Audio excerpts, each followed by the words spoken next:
che quella veneziana sia stata una civiltà che ha lasciato molto al mondo e che è riconoscibile per moltissimi aspetti: l'architettura, l'arte, il cibo, la storia stessa, è indiscutibile. A volte però diventa inaspettato e sorprendente conoscere ciò che Venezia ha donato al mondo. Venezia ha in qualche modo insegnato al mondo a scrivere, nel senso che ancora oggi l'uso che noi facciamo della punteggiatura, del punto, della virgola, dell'accento, dell'apostrofo, del punto e virgola che viene inventato a Venezia, è frutto della scuola tipografica veneziana che nei primi anni del Cinquecento mette a punto, scusate il gioco di parole, letteralmente la maniera di scrivere che abbiamo ancora oggi. Ma non solo, il libro tascabile, il libro portatile, così come lo conosciamo oggi, la paginazione, quindi l'uso delle pagine e di un indice, e molte altre innovazioni come il corsivo, che non a caso si chiama Italic in tutti i computer del mondo, che si devono appunto alla grandissima scuola tipografica veneziana che produsse nel corso del Cinquecento più della metà di tutti i libri stampati in tutta Europa in quell'intero secolo. Frutto di tutto ciò è anche dovuto al genio di Aldo Manuzio, che non era veneziano ma che a Venezia trovò la maniera di sperimentare e di affermare le sue idee, perché Venezia fu così, ebbe la capacità di prendere il meglio e di farlo diventare veneziano.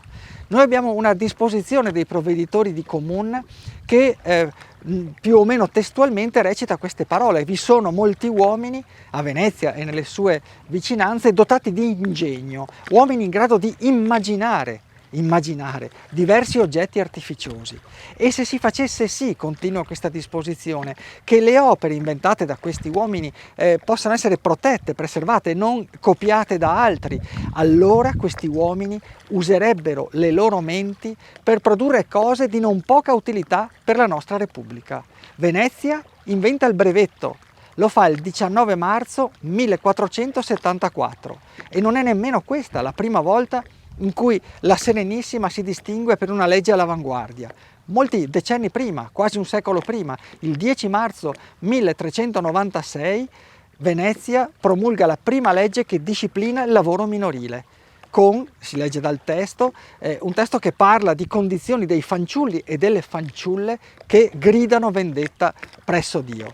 Né l'azione della Repubblica si ferma a questo. In ambito sanitario si è addirittura molto all'avanguardia.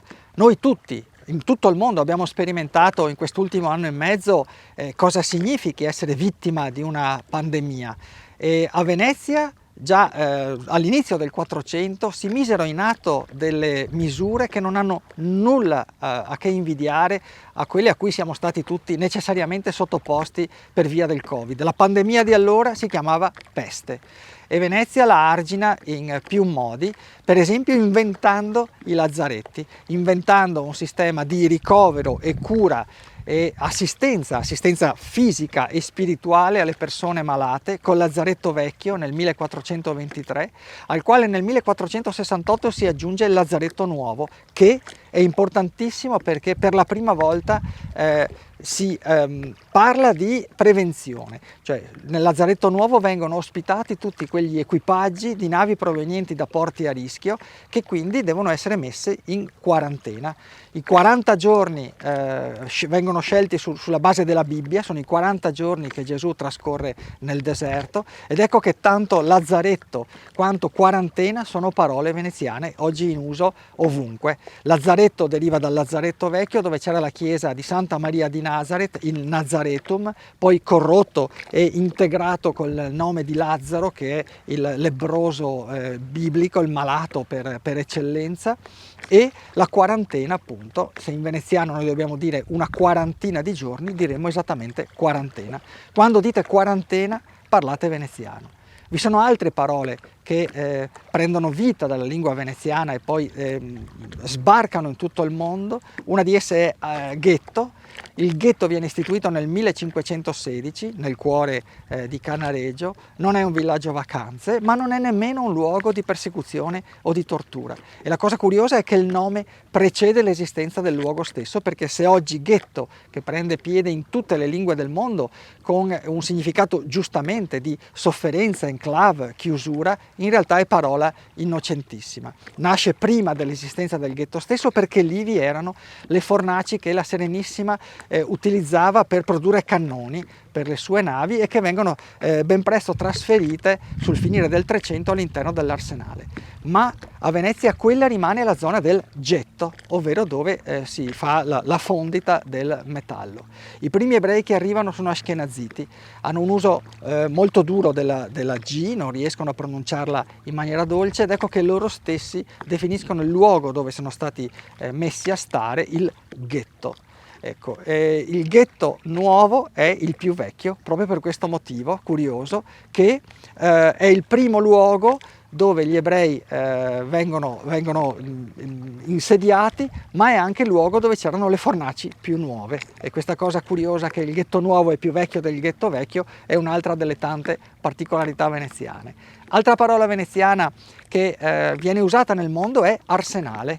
L'arsenale, istituito nel 1104, è la prima vera catena di montaggio, è così impressionante nel suo produrre navi in maniera velocissima in pochissimo tempo che appunto diventa, per quanto i veneziani la prendano e la modulino dall'arabo darsina, che poi è la stessa radice di darsena, diventa parola internazionale. Altra parola veneziana di uso internazionale è regata, parola che noi troviamo scritta sulla mappa di De Barbari di Venezia a volo d'uccello del 1499-500, con queste piccole imbarcazioni che tornando dal Lido fanno a gara tra di loro e che specialmente il mondo anglosassone ha mutuato con l'aggiunta di una T. E questo ci porta a parlare delle influenze veneziane e delle invenzioni veneziane. Influenza nell'architettura. Andrea Palladio è a tutt'oggi considerato l'architetto che più di ogni altro nella storia ha influenzato l'architettura moderna.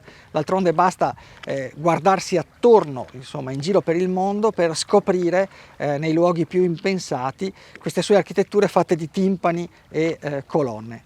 Ma i veneziani non si fermano a questo, inventano un sacco di anche oggetti più o meno utili, per cui ogni giorno quando ci alziamo dal letto e andiamo in bagno, per esempio, una delle prime cose che facciamo è guardarci allo specchio. Ebbene, noi non ci guardiamo allo specchio, ma ogni mattina quando entriamo in bagno davanti allo specchio ammiriamo una invenzione veneziana. Lo specchio viene inventato nel 1540, fino a quel momento non si utilizzava una superficie riflettente con un vetro, ma dei metalli molto lucidati, e cambia per sempre la percezione di noi stessi. È una grande rivoluzione, è anche un grande affare. Un piccolo specchio veneziano con cornice d'argento sul finire del Cinquecento costava l'equivalente di 3 dipinti di Raffaello, e diventa un monopolio per poco più di un secolo, fino a che il Re Sole, Luigi XIV, non riesce a far fuoriuscire alcuni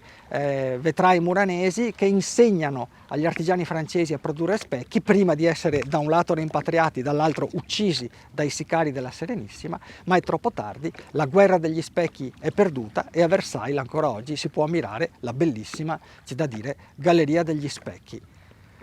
Il Seicento è un altro secolo molto importante. Nel 1611 Santorio Santorio, medico cretese, però veneziano di adozione e di appartenenza, mette a punto, lui è il padre della fisiatria moderna, il primo termometro per la misurazione della temperatura corporea. Anche questo abbiamo imparato, insomma, a sperimentarlo in quest'anno e mezzo. È la prima persona che intuisce che misurando la temperatura di una persona si può capire il suo stato di salute. 1611, non a caso, fra le due grandi pestilenze del 1575 e del 1630.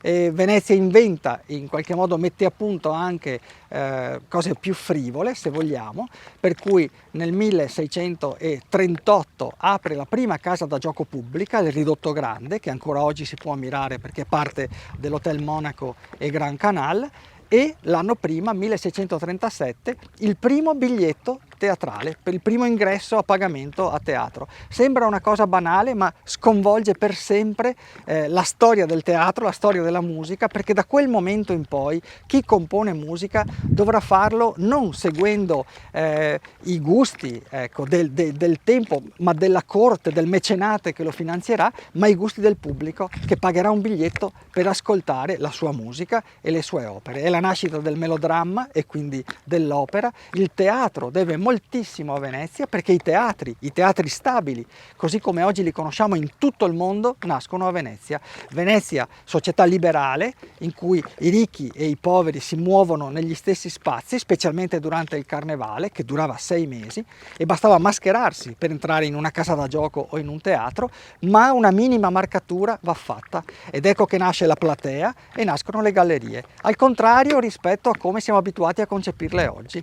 La galleria è il luogo dei ricchi, perché i ricchi, i nobili, possono permettersi un palco da affittare tutto l'anno, mentre la platea, dove si stava in piedi, è il posto dove si pagava meno, appunto, e si rimaneva in piedi per tutto il tempo dello spettacolo, quindi un rovesciamento rispetto a oggi. Venezia quindi dona molto al teatro e dona molto anche al cinema, perché il 6 agosto del 1932 prende vita sulla terrazza dell'Hotel Excelsior del Lido il primo festival di cinematografia al mondo. È preceduto di 3 anni solamente dal premio Oscar, che nasce nel 29, ma il premio Oscar non è un festival dove si ammirino i film, è solo, tra virgolette, un premio dato ai migliori attori e ai migliori registi. Quindi Venezia può vantare anche questo primato, così come, e chiudiamo questa nostra carrellata, insegnare al mondo a salutare, perché il ciao, che viene utilizzato un po' dovunque, dal Medio Oriente a New York, nasce a Venezia.